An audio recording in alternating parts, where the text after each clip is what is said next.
So when our abidance in self becomes strong, these whatever's happening in the world doesn't disturb us. We don't have to take it all too seriously. There's a lightheartedness about it and a depth, a stability, a depth.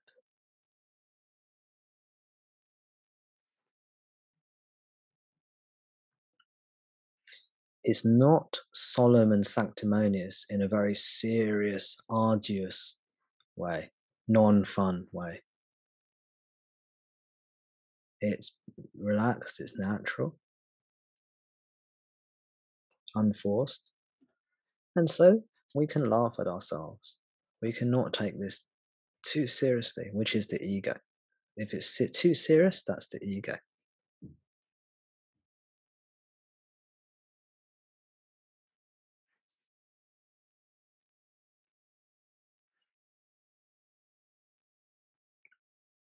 Humor, having a sense of humor, gentle sense of humor, is very good.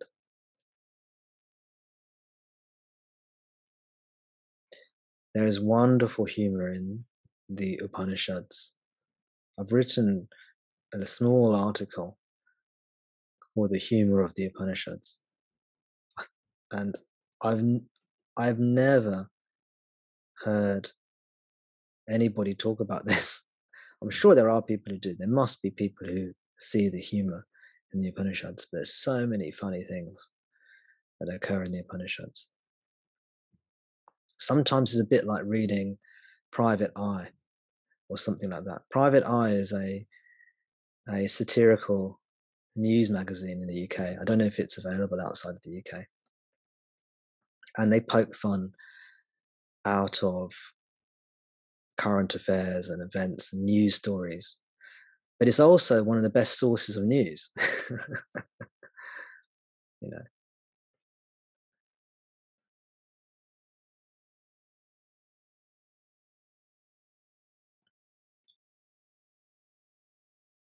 or it's insightful at least. It's quite insightful in many ways.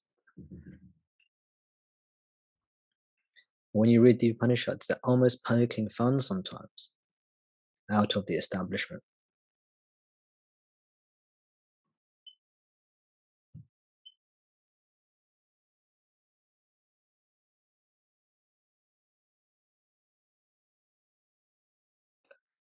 And a lot of the people who are like the heroes of the Upanishads aren't the typical heroes.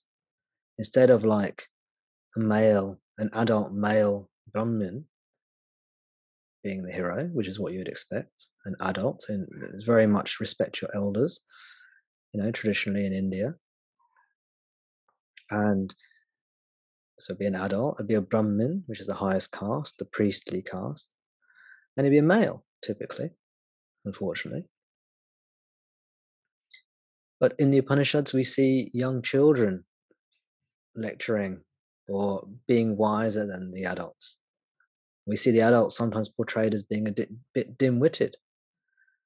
We see women attaining liberation. We see people from the non-Brahmin caste attaining liberation. The warrior class, the working class. So it's quite subversive of the established power hierarchy. You see this throughout the Upanishads. So have a read of my article on the humor of the Upanishads if you want to. It's not a very long one.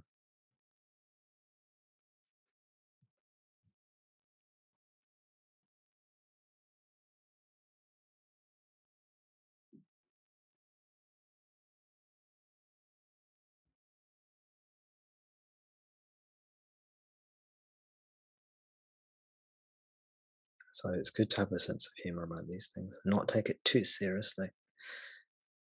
Yes, it's serious to us. Yes, this is important to us. But at the same time, there's a sense of ease,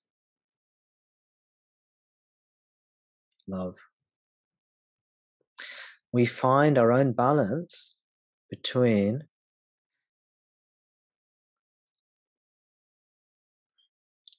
abiding with the I am, with ourself, with zeal, with earnestness, with concentration, with effort and intent, and this is balanced against happiness and love and lightness. We find our balance. When we get too serious, we need to bring love and happiness in. When the love and happiness becomes too slack, and we become, and that it gives rise to attachment, then we have to become more centered. You see? Does that make sense? These two things, the centeredness in the self and love and happiness. These two things, as long as we're practicing, there's a balance, a harmony between these. If we get too concentrated, we go into ego. If we become too slack and too happy, then we lose the focus on the self. We come back into the world and become attached to body, mind, world.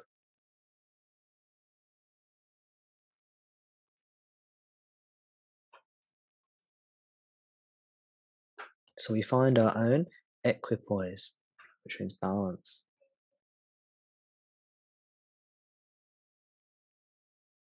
Find our own equilibrium.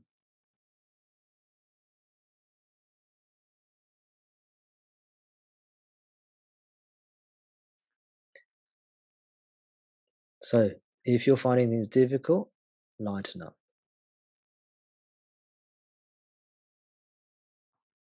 And if you're finding yourself thinking too much, then quieten down. Ground yourself.